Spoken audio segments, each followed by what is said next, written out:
O escolhido, às vezes, ele não entende porque sofre tanto, não entende porque é tanto perseguido, não entende porque, para ele, parece que as coisas são mais difíceis, mas o fato está justamente na escolha. O escolhido tem que passar, de fato, por um moinho, ele tem que realmente ser provado.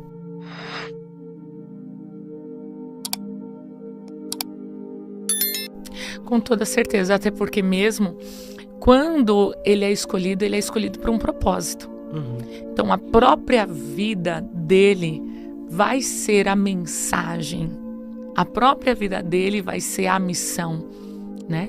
Então aquilo que é ferida para ele vai ser cura para o outro.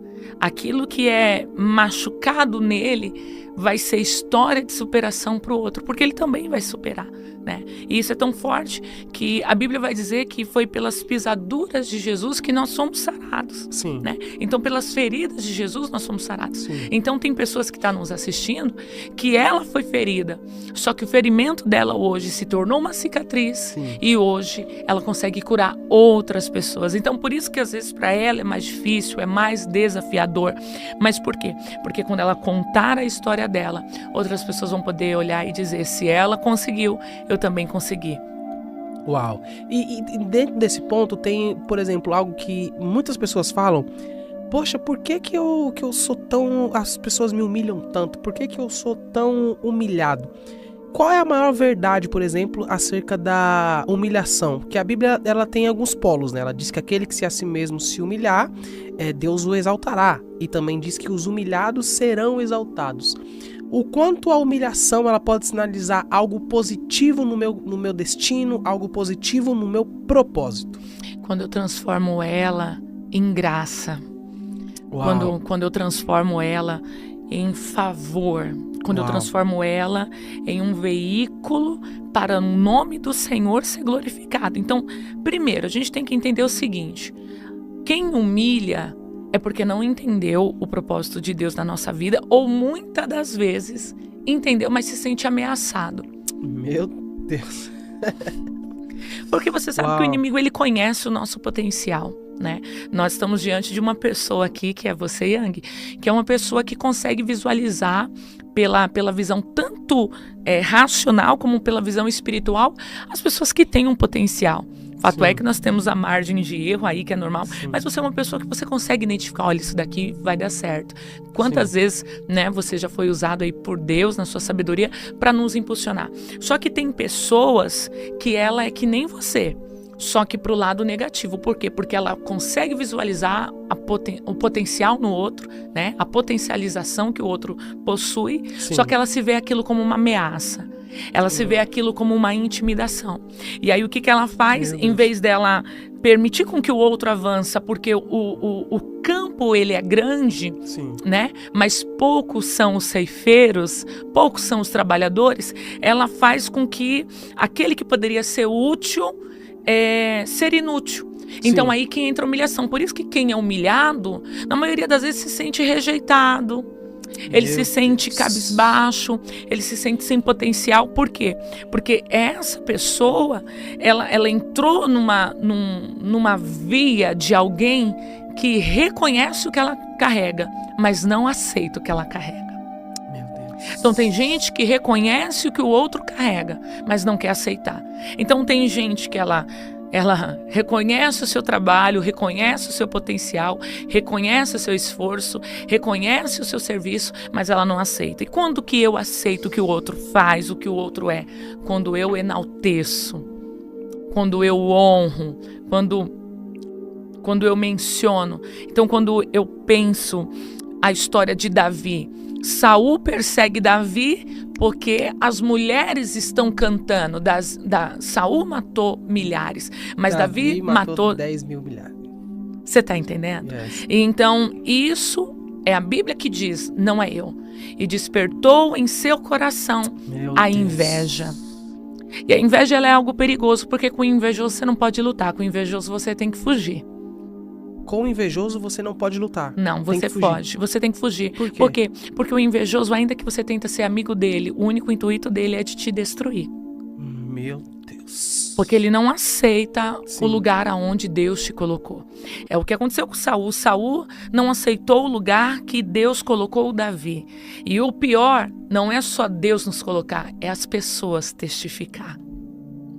Então, engraçado que Saul é rei, só que ele não quer aceitar que um pastor é melhor do que ele.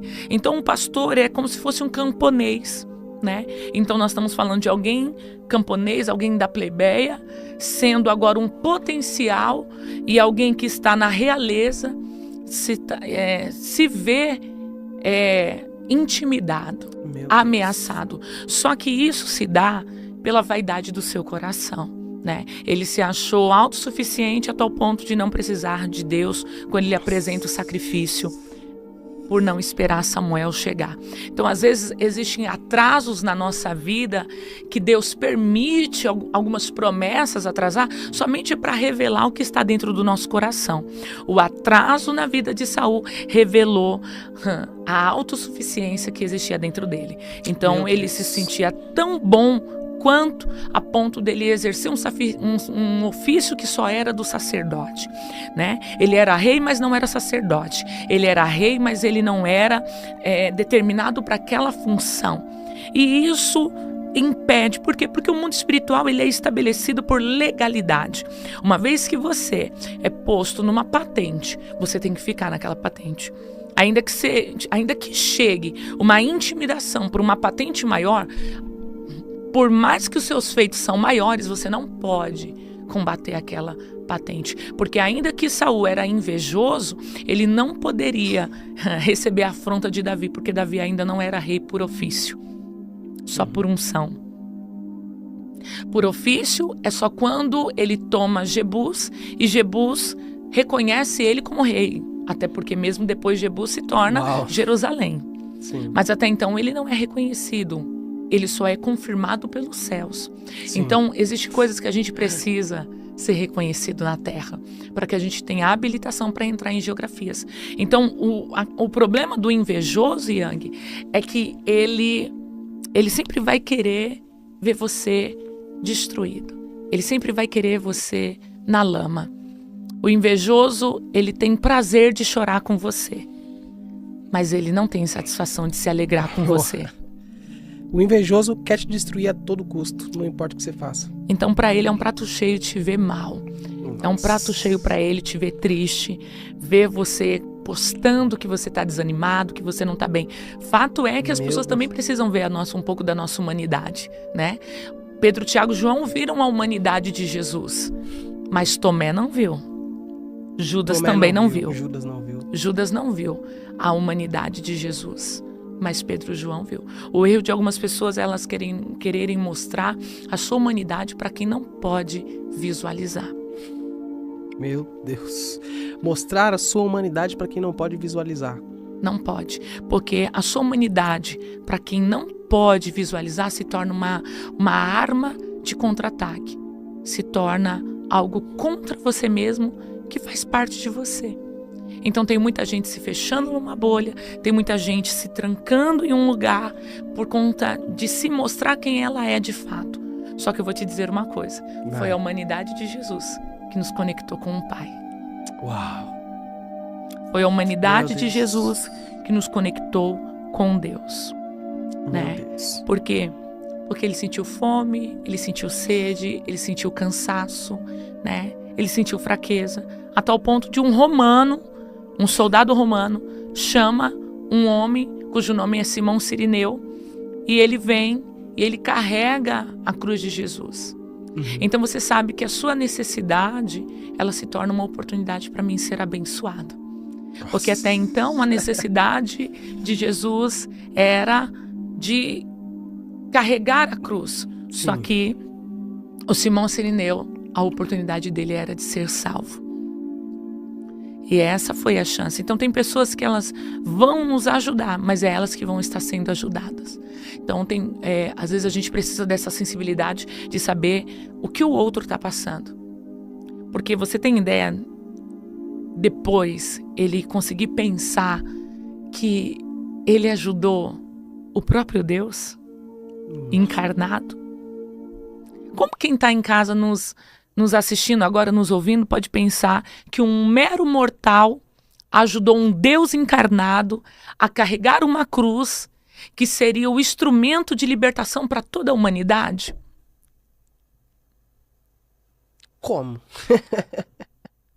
Então, por isso que a gente nunca pode menosprezar ninguém. Meu Deus. É por isso que a gente nunca pode desfazer de ninguém, porque a gente não sabe quem é essa pessoa que está do nosso lado. E quem ela pode se tornar amanhã. Você percebe que foi o caso de Pedro, né? Ninguém deu nada para Pedro. Apenas um pescador indouto, né? Não conseguia se pronunciar, que nem na figura de Paulo. Paulo já falava com os filósofos, os gregos da época. Mas ele recebeu as chaves do reino. Nem Paulo recebeu as chaves do reino. Mas Pedro recebeu. Então, você percebe que cada pessoa tem o seu papel e tem o seu ofício. E tem gente que ela se invalida, só que ela não entende que aquilo que está na mão dela abre a porta que está na mão de alguém. Pedro tinha a chave, mas Paulo tinha a porta. Tanto que ele sobe e ele passa 3 anos com Pedro em Jerusalém, para que ele recebesse uma habilitação, para que assim então ele seguisse com o seu ofício, com o seu id, né, em diante. Mas voltando na inveja, né? Você sabe que o invejoso, ele sempre vai potencializar o que é de ruim em você, né? O invejoso, ele sempre vai potencializar o que é de ruim em você. Todo invejoso. Todo invejoso. Porque, na verdade, por que ele potencializa o que é ruim? Porque ele é ruim. Porque na boca de gente ruim, ninguém nunca vai prestar. Yes. Então você pode tentar fazer o seu melhor. Na boca de gente ruim, o seu melhor nunca vai ser o suficiente. Então, a gente tem que blindar o nosso coração e não tentar provar nada para esse tipo de pessoa. E como que eu identifico esse tipo de pessoa? Esse tipo de pessoa, ele sempre vai tentar te expor a um nível de humilhação. Ele vai tentar te denegrir no meio das pessoas, ele vai tentar te envergonhar no meio das pessoas, ele vai fazer você sempre se sentir inferior e ele superior, que foi o caso de Saul. Saul, ele dava uma sensação para Davi que Davi não era tão bom o quanto. Mas sabe aonde Davi, ele mostrava que ele era bom? Quando ele vencia as guerras. Então ele não precisava falar, ele não precisava bater boca. Ele tinha que vencer as guerras dele. Uau!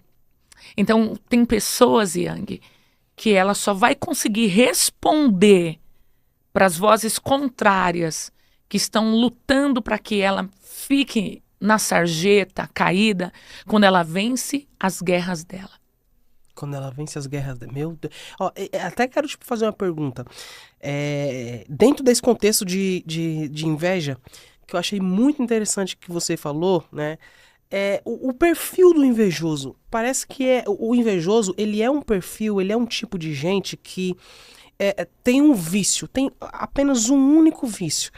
E como entender isso até no mundo espiritual? Esse vício que o invejoso tem é o vício de se alimentar. Parece que o invejoso, ele se alimenta da desgraça alheia. E às vezes você vê um cristão, até mesmo cristão, o que tá dentro da igreja, parece que ele tem prazer, parece que aquilo nutre, alimenta ele, a desgraça alheia.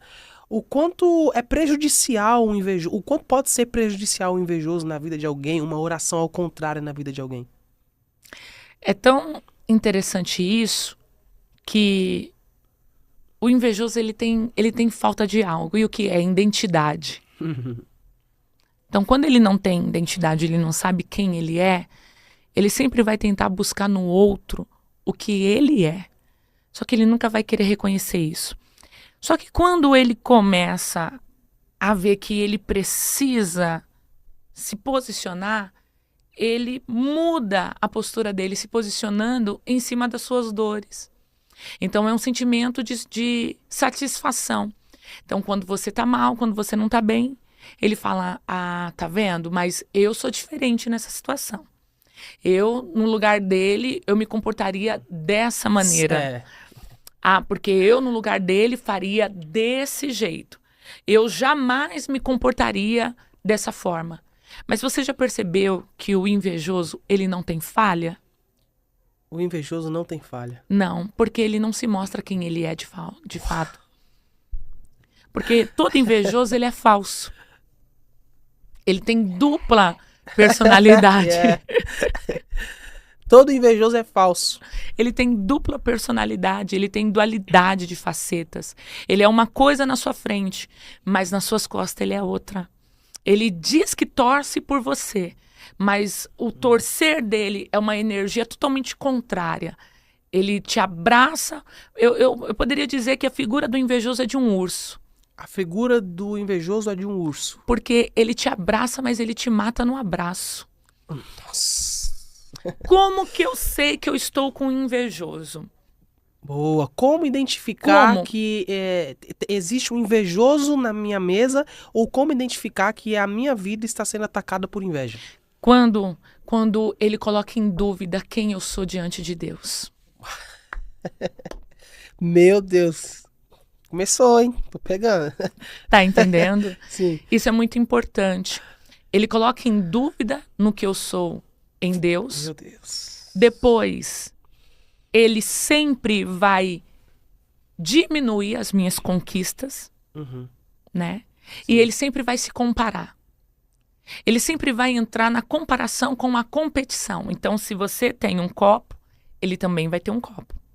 Se você tem uma blusa com a manga ajeitada, com as golas elevadas, que veio lá da África, Muambas. Muambas, né? Mas não é Muambas do Brasil, tá? É, de Angola. De abraço Angola. até pro Muambas. Né? Ele vai querer fazer igual. Sim. Só que olha que interessante. Por quê? Porque ele quer tentar se competir com você. Só que isso é muito perigoso. Por quê? Porque o invejoso, ele não só quer ter o que você tem, mas ele quer estar na onde você está. Ele quer ser você. Sim. Ele quer ser você. E eu te provo na Bíblia. Mefibosete era um dos que ficou da linhagem de Saul. E ele tinha um servo. E esse servo cuidava dele. Só que esse servo, o texto vai dizer, que o acompanha para Jerusalém com Davi, que usa com ele de benevolência. Você vai entender como que o invejoso ele meio trabalha. É uma história bem cabulosa, como diz o paulista, né? Eu sou uma boa paulistana, né? Ele te acompanha, ele tá ali com você. Sim. Só que ele espera o momento certo da sua vulnerabilidade. O invejoso, você não pode dar oportunidades para ele, você sabe, né? Você não pode dar chaves para ele, você não pode dar acessos para ele. Porque se você dá acesso para ele, ele entra, te deixa para fora e fecha a porta que você abriu. Cara, não, meu Deus, isso é forte. Ele te coloca pra fora na porta que você abriu pra ele te põe pra fora e fecha a porta. Nossa. A porta que você abriu. Ou seja, isso denota que o invejoso pode ser até aquela pessoa que, quando você não está na mesa, ele aceita sentar até na mesa que fala mal de você e participa da fala. Ele também te ataca. Ele faz pior. Ele senta na mesa dos seus amigos e te queima. Porque ele quer os seus amigos. Ele quer as suas conexões. Tá entendendo? E isso é de uma maneira muito sutil. Você sabe que, só para terminar a linha do Mefibosete, com o seu servo, Ziba, sim, né? O texto vai dizer que depois da rebelião do filho de Davi, Absalão, Mefibosete fala para Ziba o seguinte: Ziba, monta melhor, corrigindo. Ziba pega. Quando Davi vai atravessar o reinado, porque os seus guerreiros diz para ele: vamos sair de Jerusalém antes que acaba matando o Senhor. Quando ele chega do outro lado, o texto diz, não é eu, que Ziba já estava com 100 camelos. Ele estava com 100 animais, camelos ou cavalos, se não me falha a memória, para os guerreiros de Davi. Porque o invejoso é assim, ele não chega a você, ele chega aos próximos a você. Ele não chega em você, mas chega nos próximos. Nos próximos a você. Por quê? Porque os próximos a você eles são blindagens para sua vida. Eles são escudos para você. Uau! Então ele vai tentar derrubar os seus escudos para poder te atingir. E aí o que ele faz?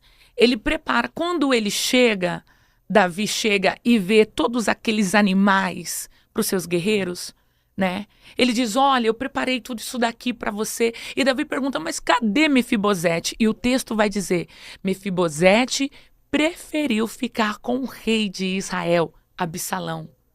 Só que quando você vai ver os capítulos à frente, quando Davi volta para Jerusalém e ele toma o reinado dele, novamente, do seu filho Absalão, que se rebeliou, Ziba, Mefibosete está com roupa de saco, barba crescida,